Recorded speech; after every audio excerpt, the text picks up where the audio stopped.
The number of suicides are reported. A lot of them are attributed to the fact that the individual is from the LGBT community.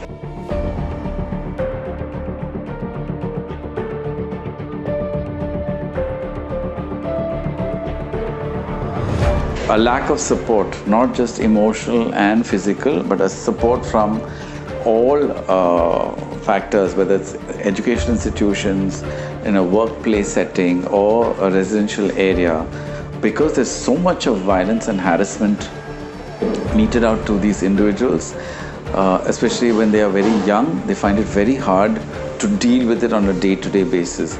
And for the individual to get through each day in a public space is extremely traumatic.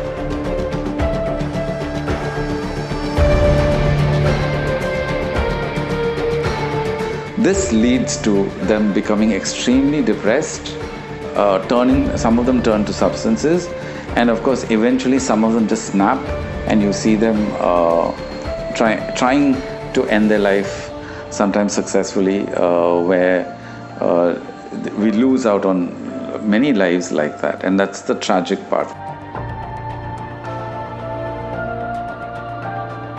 There needs to be a great amount of awareness, especially with looking at families and neighborhoods, so that these children live in safer environments.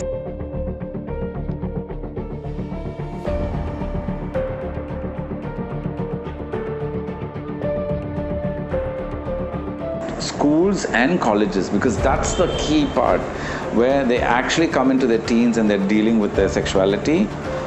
There's a lot of harassment, verbal abuse, taunting and bullying that happens that really erodes their self-esteem, breaks them down, and that's when you see this loneliness and depression.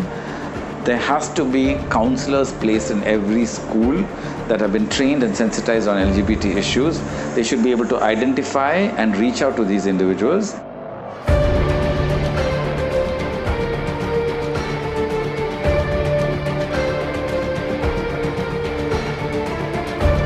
The government should take up very seriously that every school, educational institution, campus should have a trained mental health professional who can deal with not just LGBT issues but various other issues that the child might have. And it's extremely important, because then only we will get productive, holistic and individuals that come out of these institutions who are capable of leading a very fruitful life.